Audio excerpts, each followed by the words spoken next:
Hello అండి, welcome back to my channel jam and ice. అందరూ ఎలా ఉన్నారండి? బాగున్నారు కదా? నేను కూడా చాలా బాగున్నానండి. సో ఇవాళ నేను చేయబోయేది సేమియా ఉప్మా. సో దానికి ఫస్ట్ నేను ఒక పెద్ద యూటెన్సిల్లో వాటర్ పోసుకున్నానండి. తర్వాత అది బాయిల్ అవుతూ ఉండగా కొంచెం ఉప్పు, కొంచెం ఆయిల్ వేసుకున్నాను.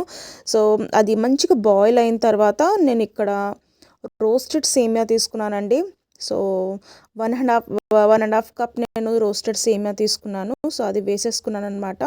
మనం అక్కడే నుంచొని దాన్ని చూస్తూ ఉండాలండి. అండ్ జస్ట్ 70-80% కుక్ అవుతే చాలు. ఎందుకంటే బాగా మెత్తగా అయిపోయింది అనుకోండి, అది అంటుకుపోతూ ఉంటుంది, అస్సలు బాగోదండి. సో మనం ఇలా తిప్పుకుంటూ ఉండాలి అండ్ చెక్ చేసుకుంటూ ఉండాలి. తర్వాత మనం పెద్ద వడగట్టేది తీసుకొని దాంట్లో వేసేసేయాలండి. వాటర్ అంతా డ్రైన్ అయిపోయిన తర్వాత దాన్ని డ్రై చేసేసుకోవాలన్నమాట. చూసారు కదా, మనం ఇట్లా బ్రేక్ చేయగానే అది బ్రేక్ అయిపోవాలి. తర్వాత అది పక్కన పెట్టేసుకున్న తర్వాత ఒక కడాయి పెట్టేసుకోవాలండి మనము. సో ఇక్కడ నేను పెట్టేసుకున్నాను ఒక కడాయిలో కొంచెం ఆయిల్ వేసుకోవాలి, కొన్ని ఆవాలు, ఒక 2 ఎండుమిర్చి తీసుకోండి, తర్వాత శనగపప్పు, కొంచెం మినప్పప్పు. ఎందుకంటే ఉప్మా తింటే ఇవన్నీ తగులుతూ ఉంటే చాలా రుచిగా అనిపిస్తుందండి. కొంతమందికి ఉప్మా నచ్చదు, కానీ ఇవన్నీ వేస్తే చాలా రుచిగా ఉంటాయండి. తర్వాత వేరుశనగలు కూడా వేసుకోవచ్చు. నా దగ్గర క్యాషూ నట్స్ లేవండి, సో అందుకని నేను వేరుశనగలు వేసుకున్నాను. సో మీరు క్యాషూ నట్స్ కూడా వేసుకోవచ్చు. సో ఒకసారి మనం కలిపేసుకుందాం. దీన్ని కలుపుకున్నాక కొన్ని గ్రీన్ చిల్లీస్, ఎండుమిర్చి వేసాం కదా, సో ఇప్పుడు గ్రీన్ చిల్లీస్ వేసుకుందామండి. ఒక 2 గ్రీన్ చిల్లీస్ తీసుకున్నాను. తర్వాత ఒక హాఫ్ ఆనియన్ తీసుకున్నానండి నేను. ఒకటి అవసరం లేదు, జస్ట్ ఏదో టేస్ట్ కోసం ఒక హాఫ్ ఉల్లిపాయ తీసుకుంటే సరిపోతుంది. వేసుకొని ఇలా వేసేసుకుందామండి. తర్వాత కొంచెం అల్లం తురుము.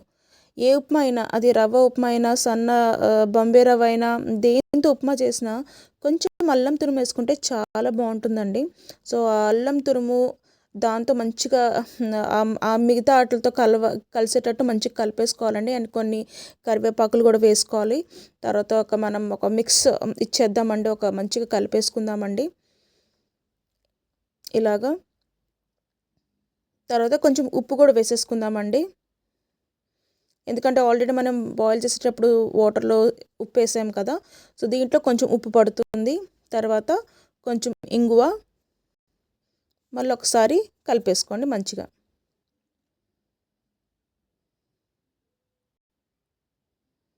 కలుపుకున్నాక మనం పక్కన పెట్టుకున్న రోస్టెడ్ సేమియా ఉంది కదండి, మనం బాయిల్ చేసుకున్న సేమియా ఉంది కదా, అది వేసేసుకొని ఆయిల్తో బాగా పట్టేలాగా మనం దాన్ని కలిపేసుకుందామండి. అండ్ లాస్ట్లో కొంచెం మనం కొత్తిమీర అండ్ కొంచెం లెమన్ జ్యూస్ కలుపుకొని సర్వ్ చేసుకుంటే చాలా బాగుంటుందండి. సో మీరు కూడా ట్రై చేసి ఎలా ఉందో చెప్పండి. మీకు కనుక వీడియో నచ్చినట్టయితే like, share and subscribe. So మరొక వీడియోతో మీ ముందుకు వస్తాను. అంతవరకు బాయ్ బాయ్.